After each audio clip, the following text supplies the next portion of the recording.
past 40 years din na si Pastor ang nag-lead sa Kingdom of Jesus Christ, walang record, wala talaga tayong makitang record na si Pastor or sino man sa mga leaders ay ginalaw yung mga finances na dapat para sa church, dapat sa mga ginagawang activities ng Kingdom of Jesus Christ. Kaya yan ang nagbunsod kay Pastor na i-apply din ito sa Pilipinas. That is the reason behind his zero corruption agenda. For the past 40 years, anong nangyari sa Kingdom of Jesus Christ? From 15 members lang in 1985, it grew and it expanded worldwide with a limited budget, limited resources. Pagkakaisa at pag-ibig ng mga Kingdom missionary workers, Kingdom miracle members, to contribute, to give, syempre ng tithes and offerings kasi part yan ng covenant of blessings, nasa Bible yan. At the same time, mag-contribute kung anong pwedeng ma-contribute, energy, talents, efforts, lahat ibibigay bilang Kingdom citizen, bilang Kingdom miracle member, Kingdom full-time missionary worker. For the past 40 years yan ang in-instill ni Pastor sa atin dito sa Kingdom of Jesus Christ. And he wants to try also na kung ma-apply ito sa Pilipinas na may budget, na may resources. Siyempre, as a lawmaker, meron ka talagang budget niyan. So, why not try Pastor Apollo Kibuloy? Why not try his agenda on zero corruption? Yes. Okay. At ano, partner ha, remember no, sinasabi ko ni Pastor, wala akong ambisyon eh. Yes, wala siyang Wala ambisyon. akong ambisyon maging politiko. Pero meron akong vision para That's sa true. ating bansa. At mangyayari lang to yung kanyang vision na first world country kung una sa lahat, walang korupsyon. At napatunayan po yan sa loob ng Kingdom of Jesus Christ. And I know no, si partner Carlo, meron din yan mga idadagdag dito, no, kung ano ba yung pamumuhay natin dito, kung bakit tayo tiwalang-tiwala. We are very proud to say, Pastor is number 1 po sa laban na yan, no? Sa kontra-korupsyon. Diba? Basta laban kontra korupsyon kay Pastor Kibuloy, sigurado tayo. Yan yung sinasabi natin. Yes, totoo yung kapartner Ira, kapartner Rasi, no? Kung makita mo, gaano ka-importante ka, Pastor, that every single centavo na pinagkatiwala, for example, kay Pastor as a Kingdom Nation, mapupunta talaga yan kung saan yan dapat nakalaan. Wala pong masayang ni isa, wala pong napunta sa bulsa ng kahit sino mang namumuno ng mga leaders dito sa Kingdom Nation. Kasi yan po ang tiyo po, so there should be transparency pagdating po sa pera. Now, ito po yung budget, we're talking about the budget of the Kingdom Nation. Hindi po yung gaano man kalaki kasi ang the Kingdom Nation ang tinitake ang bansang Karen. Na compare sa budget sa Pilipinas, we are talking about trillions budget. Ganon po kalaki ang budget sa Pilipinas. Sabi pa ni Pastor, kung yung trillion budget na yan, kung si Pastor pahawakin yan, nako, malayo lang ang isang taon. Philippines will be a first world country. Trillion budget. Bakit kaya hindi umuunlad ang Pilipinas? Kasi nga, itong budget na ito na dapat mapupunta sa mga projects, social services, lahat ng mga ahensya ng gobyerno na implement ng mga projects na yan para sa pangkalahatan, kaayusan ng lahat, eh napupunta po sa mga iilan na mga gahaman sa gobyerno. That's why marami ang natatakot sa plataforma ni Pastor about zero corruption. Now, we go to the grassroots level kasi nag-start na po tayo, no? We inform them, yes, the Pastor is running. Yeah, that's true. Diyan, nakasulat doon yung mga flyers natin, nakasulat doon kung ano yung plataforma ni Pastor at ano yung pinaka-click sa kanila. Because people, the Filipino people in this time, sawang-sawa na po sa puro corruption. Kita niyo sa gobyerno nga, ang corrupt, hindi na kumukorap ang mata sa pangungura. Garapalan na eh. Kahit ano, makuha nila, kanya-kanya yan, ha? Non-stop. PhilHealth, PCSO, Lotto, education budget, lahat yan mga kababayan. Ito pa nga bago. Yung pinirmahan na appropriation. Oo. Nakita nyo yan? Lantaran. Lantaran po ang pangungulimbat ng pera ng bayan. Kaya nga takot sila, Pastor. They will do everything para si Pastor hindi manalo. Totoo yan. Now, namahagi tayo. Ito boses ito na nasa grounds. Nasa grounds na napapakinggan natin. Alam mo anong sabi nila? Bakit nila susuportahan si Pastor? Kahit anong paninira ang kanilang narinig. Kasi when it comes to mainstream media, hindi po, they really paint Pastor na masama. They really, inusganan si Pastor. Nandyan na, palandar na dyan sa mainstream media na yan. But wais na po ang Pilipino ngayon. Go down to the level, tanungin mo isa-isa sila. Yun yung totoong survey. Ha? Totoong survey, nandun makinig ka sa kanila. Ano sabi nila? Kahit hindi po ako karilyo ni Pastor, kahit iba po pananampalataya, sobrang iboboto ko pa yan si Pastor. Bakit? Ano nakita nila? Kung naayos nga ni Pastor ang Kingdom Nation with a small budget, Limited. kasi we are just mga tithes and offering, mga donation lamang, small budget, bakit napalago ni Pastor? Worldwide pa. Much more kung si Pastor nandyan na nakaupo. Yes. Nandyan na sa Senado. Nakaupo na. Bubusisihin talaga lahat dyan ng pera ng kaban ng bayan. Nakita nyo? Ito nabilib sila when Pastor said sa kanyang platform na ang kanyang sweldo, kung uupo siya bilang senador, how many million? 200 million a year? Hindi kukunin ni Pastor yan. I-dedicate yan ni Pastor para mapaglana ng programa, pang sweldo doon sa mga kababayan natin na may utilize natin para matulungan sa livelihood at the same time makatulong sa Pilipinas. Gagamitin ni Pastor. Mayroon ba nakapag-isip ng ganyan? Wala. Itong zero corruption, bakit threatened sila? Because most of our government officials, they are corrupt to the bone. Yes. Ito, napaka-corrupt nila. Basta lahat ng dana ng project, dapat meron ako dyan dana ng project, mahasasan dyan. Meron ako dyan from sa taas dyan. Pagdating sa barangay level and may mahasasan, ano na marating sa taong bayan? Napakaliit po. At sino po ang nakakita niyan? Si Pastor. Yes. Kaya nga, nanginginig sila. Because when Pastor says something, he will do it talaga. Yes. He will stand. Tatayo talaga. Kahit siya lang po mag-isa. Ganun po ang dedication ni Pastor at passion pagdating po sa public service. Kasi siya po talagang totoong nagmamahal sa bansang Pilipinas. At kami po ng mga supporters, naniniwala po kami. Kaya itong paglakad po natin, pag-distribute ng prize, to let the people know that Pastor is running. Iba-iba pa naman yung number nga. 52, 53 naman daw. May 54 pa nga naman daw. Parang nililin lang nila ang taong bayan. Yes. Meron po na. Sana Ngayon, meron pa naman disqualification cases na naman sa Supreme Court. Kaya na naman nung sila attorney Matulala. Tulala na Yung siguro mga siya ngayon. Huwag naman. They will do everything. They will really do everything. Pagtingin mo sa mga survey, nakita mo bang pangalan ni Pastor sa survey? Wala. Kababala. Hindi yung mga pangalan, yung mga same people pa rin. Go down to the grassroots. Punta nga kayo sa mga barangay. Pakinggan ninyo. Sentiment ko, personal experience ko po ito. Personal experience ko po ito because they really fed up sa sistema ng gobyerno. Yes. They really want genuine change. Nakita po nila yan kay Pastor Kibuloy because when si Pastor po nag-lead, nakita nila, click na click yung zero corruption na yan. Wala pong ibang makapagsabi niyan. Bakit mangurap pa si Pastor? Mayaman na. Yun ang sabi nila from them. Hindi nga mangurap si Pastor. Kadato na ni Pastor. Tama. Siya pag nagatabang. Correct. Siya pa ang tumutulong. Wala pa sa posisyon niya Sinong na pag may kalamidad? Ina-announce ba yan ng mga mainstream media? Sinong tumutulong? Pumupunta doon. And when we help, we really help. Hindi po yung pakitanta, hindi po yung picture taking lamang. Kung naglinis tayo, nagtanim tayo ng mga pulo, hindi po yung for picture taking lamang. Yes. Totoo po yan kasi yan yung turo ni Pastor. Pagmamahal, tayo mga kababayan, kami dito sa Kingdom of Jesus Christ at naniniwala kay Pastor na bahagyaanan po kami ng pagtuturo na yan. Na-infect po kami ng pagtuturo na yan. It's true. Galing kay Pastor. Kaya kami mismo, we are so driven Yes. na gawin yan. Wala pong may sweldo. Hindi po kami sinweldohan na gawin mo to para may sweldo. No. Wala. Hindi po. Anything in return. Tataniman din tayo ng pag-ibig na mula doon kay Pastor na tinuro sa atin. Kasi walang ibang mag-alaga, mag-aruga sa bansang Pilipinas, nag-iisa nating bansa, kundi tayo. Paano kung tayong lahat maging kurap? Saan tayo pupulutin? Correct. Kaya nga pag may tatayo dyan, talagang sisirain nila yan. Like Pastor Kibuloy. And I hope marami pa sana ma-enlighten yan. Yes. And to add to that, partner Carlo, si Pastor lang ang may moral ascendancy to speak about zero corruption. Kasi walang background si Pastor ng corruption sa Kingdom Nation for the past 40 years na naka-establish na ang KOJC.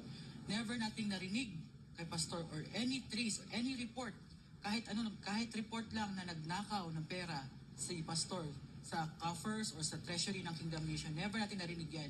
Because what Pastor taught us is to put money where it is designated. Yes. Kung designated yan para sa humanitarian works, dyan lang talaga gamitin. Kung para yan sa infrastructure, sa pag-build ng kingdom, dyan lang talaga yan gamitin. So, it's a culture ingrained in us, in the kingdom of Jesus Christ, na gamitin ang pera where it is designated. Yes. Kasi nga, di ba, ang turo sa atin ng ating mahal na Ama, our Almighty Father, is yung you should not steal. Thou Yes. shall not steal. Especially when we talk about, syempre, papasok si pastor sa public affairs, na doon sa political arena, you should not steal money that does not belong to you, because the money na in-entrust sa iyo ng tao when you are placed there in the position of a senator, a lawmaker, a congressman, galing sa pera ng tao yan. Dugot pawis nila yan. Pera ng taong bayan yan. No? So, once na nandyan ka na sa public office, binibigyan ka ng public trust. Ibig sabihin yan, ini-entrust ng taong bayan sa iyo ang pag-handle ng pera. So, when you are a public servant, kailangan merong transparency on how the money of the people is being used. So yan ang isusulong ni Pastor when he becomes senator, kung papalari ng Ama. Oh, sa ano naman no, sa spiritual na aspeto ng mga partner no, inulit-ulit dito ni Pastor yung dapat wala kang love of money. That's true. Diba? The love of money is the root of evil. Kasi pwede naman, diba, neutral naman ang pera, yung lagi sinasabi doon. Depende na lang sa naghahawak niyan. At yan din yung isa sa dahilan kung bakit si Pastor may moral ascendancy. Kasi siya mismo nagtuturo, dapat wala tayong pag-ibig sa pera. So paano mo malalaman kung may pag-ibig ka sa pera, gagawin mo na lahat ng kasamaan, kaya mo na ibenta yung kaluluwa mo para ka lang mag-apera, kaya mo nang mag-traidor, kaya mo nang talikuran yung mga prinsipyo mo dati dahil lang sa pera. Pero ayokong sabihin, no, wala tayong mention na pangalan, pero nalaman kasi natin na may mga dagdag na pala sila mga pondo. So yung ba yun? Yung ba, ano ba yun? Pattern din kasi, inag-iba na rin yung takbo ng sa Kongreso ngayon. Bakit po sunod-sunod? No, ang lahat ng kontrobersya dyan sa pondo sa Kongreso. Dapat sabihin nyo talaga yung open the books, di ba? Yung panawagan na natin yun Pero ibinabaliktad ninyo Isa rin sa dahilan kung bakit po ginorder ang SMNI. Kasi nagtanong lang naman po kami, karapatan po yun ng bawat Pilipino, kung ito po bang perang ito, ginastos nyo ba ito dito? Tama po ba ito? Sasagutin nyo lang. Pero imbis sasagutin tayo ng tama, Anong pinalit? tayo, di ba? Pangitain ito, di ba? Nung sinisimbolo ito sa klase ng gobyernong meron tayo. Ngayon, si President Donald Trump, di ba? Anong sabi niya? Isa-isa itataguin niya. Freedom of speech, di ba? Kasi doon sa Amerika din, yung kapag ikaw ay kalaban ng gobyerno, patahimikin ka agad Sabi niya, hindi ganoon. Dapat ang gobyerno hindi siya nakikialam. Kasi First Amendment rights, yun yung unang karapatan nila Basic rights natin yan. Sana ganun din dito sa Pilipinas na maibalik yan. Kasi sa panahon ni dating Pangulong Rodrigo Duterte, kahit napakarami niyang kritiko, di ba? So ito po iba naman dito sa amin kasi ang tinanong talagang freedom of speech to, nagtanong tayo. So yung mga tanong natin, bakit din po naging ganito yung ating gobyerno, korupsyon, sunod-sunod Masakit po, mga kababayan, hindi naman po kayo bulag.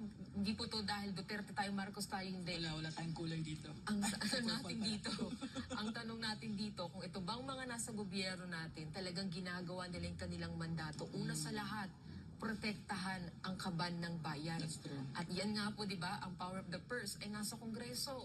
So nakikita po ninyo ngayon, ang lagay ng sitwasyon, ang lagay o sitwasyon ng Kongreso natin. Kaya ito na, yung pagtarang sinasabi na timing talaga Yung pagtakbo ni Pastor. Kasi ang tao, yung clamor for justice, sino po ang magtataguyod ng hustisya para sa ating bayan, lalo na sa usapin ng pera. Si Pastor Apollo Sicob, inihain na po niya yung kanyang sarili despite sa lahat po ng ginawang pang-aabuso sa kanya kasi he knows the solution. Kasi nalampasan na ni Pastor yun, love of money. Tinakita niyo nasan sa ngayon si Pastor, di ba? Pero anong nasa puso niya, tulungan pa rin ang ating bayan. Puro pagtulong pa din ang kanyang nasa isip. Kaya napakaswerte natin mga kababayan kung si Pastor ay ibibigay natin kapangyarihan sa kanya. Kasi tayo magluluklok ng pagkakataon ay ipakita sa inyo kung ano ang totoong lingkod bayan na walang pag-ibig sa pera. Kaya natin, ano yung gustong iparating ni Pastor sa ating mga kababayan? Nung sinabi niya na ayusin natin ang Pilipinas. Yun. Tama. Yun. Ayusin ang Pilipinas. Tanungin natin yung mga tumatakbong kandidato. Ano yung purpose? Ano yung motive? Bakit ka tumakbo? Serbisyo publiko ba o serbisyo sa bulsa mo? Magandang tanong yan, partner. Straight coming from a voter like me, tayo. True. Gusto natin tayo diretsahan. pag nakaupo ka dyan, ano yung may offer mo? Mm. Sigurado ka ba na hindi ka mangungurap? Mhm. Kasi it's already daw a system dyan sa loob. Pag nandyan ka, nakaupo ka, lalamunin ka ng sistema. So, kung makita natin dyan na side, mahina pala. Anong kailangan natin? Kailangan pala natin ng somebody spiritual, grounded sa mga salita ng Diyos talaga. Yes. Na may takot sa Diyos. Ito, wala na itong mga takot ito. Halang ng mga kaluluwa na ito. Hindi mo pera, gagastusin mo. Oo. Pinagkatiwala ng tao bayan. Hindi mo yan pera. Mm. Ilan mo yan? Ilan naman sweldo ng senador, congressman? Ilan naman, bakit kayo nagpapatayan yan? Bakit kayo gusto makaupo dyan? And then pag nakaupo dyan, yun na yung time para magkamkam ka ng perang hindi sa'yo. Yun may yung purpose, bakit ka umupo? Ito yung bulgaran. Ito yung talagang diretsahan na tanong. Because si Pastor, we know, he is a spiritual man. Alam niya, kaya siya nagtuturo. Kaya nga hindi pinapatawad dito sa Kingdom Nation ang pakurap. Yes. Sisipain ka na dito sa loob. Sisipain ka dyan. Yan. Ito maganda. Ito, pag mahuli ka ng corrupt, I heard Pastor, one of his mga bill na ipapile, gusto niya. Meron talagang death penalty sa mga corrupt. Papayri squad talaga yan. Tingnan natin at magpirmahan. Maganda yan, magpirmahan talaga. Gusto mo pumasok sa gobyerno? Gusto mo tumakbo? Pag manalo ka, pirmahan tayo. Pag once na proven na ikaw ay nangulimbat, nangurap ng pera ng bayan, wala nang patawad dyan. Kahit yung public service is only lip service, hanggang bibig lang naman yan nila. Pero nakikita mo, may tumayo ba dyan laban sa korupsyon? May nanindigan ba dyan? Meron siguro iilan. Tahimik lang kasi kung magsasalita ka daw, gugurgurin ka, pagtutulungan ka. But when pastor speaks, when pastor talks, tingnan mo, people will listen. That's why they are threatened. That's why these people who are doing evil things, they are really threatened. Takot sila. Number one, itong mga komunistang grupo. Tingnan nyo.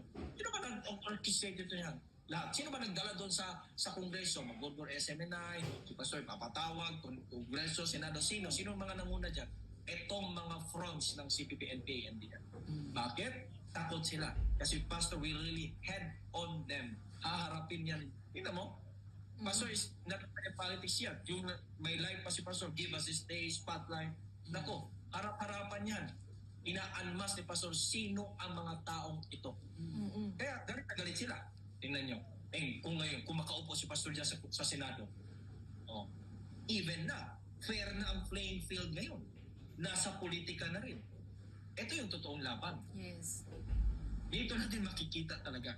Ngayon, maraming ginagawa nila ngayon. Maraming gumagapang na, they really pulling down pastor para hindi lang manalo. Pero ang taong bayan po ang magdesisyon. Nakita na po yan ng taong bayan. Pastor has an exhibit A na ipakita, kayo meron. Yes. May resibo kung ipakita talaga si pastor. Ito yung ebidensya, ito yung nagawa ni pastor. Bakit nagawa ni pastor ito? Dahil si pastor hindi po kurap. Simple as that. Hindi po kurap. Itaga niyo po yan sa bato, pastor, hindi po kurap, hindi po mangulimbat ng perang hindi sa kanya. Ipagkatiwala po pera kay pastor, gagamitin niya yan sa Kingdom Nation kagaya nito. Pinagkatiwala ng pera kay pastor. May mga tithes and offering kami, may mga donation kami. And pastor, receive it in his hand. Kita na resulta. Napakaganda. Dahil walang kurap. Now, ang pera ng bansang Pilipinas, ipagkatiwala natin kay pastor. Nasubukan naman natin sila. Ito, ipagkatiwala natin. Ito, then nag-present si pastor sa sarili. Zero corruption. In 1 year, 2 years time, mga kababayan, imposible na hindi ma-first world country ang Pilipinas. Yes. We have this amount na napakalaking budget kasi maramdaman mo talaga ang tunay na pagpundan kasi makakarating yan down sa pinakamababa na level ng ating society. Ano, sa mga lahat ng taga-suporta, naniwala po kaya Pastor Apollo C. Kibuloy at hindi po tayo hihinto, hindi po tayo manghihina yung loob natin no matter ano man pong ibato nila ng putik, mga akusasyon, fabricated stories, gagawan-gawan ng mga istorya against kay Pastor Apollo C. Kibuloy to discredit at paint him na masamang tao. Kami po tayo po nakakilala sa mga naniwala kay Pastor. At nagpapasalamat po tayo kasi marami po sa ating mga kababayan na na-enlighten, nabuksan ang kanilang mga isipan. When we go there, sa kanilang mga bahay-bahay, sila mismo po nag-volunteer na rin po. They will really support Pastor at ikakampanya nila sa lahat ng kanilang mga kabarangay at mga kapamilya. Maraming salamat po. Sama-sama po tayo na baguhin natin ang Pilipinas, ayusin natin ang Pilipinas. Nangunguna po dyan ang ating mahal na Pastor.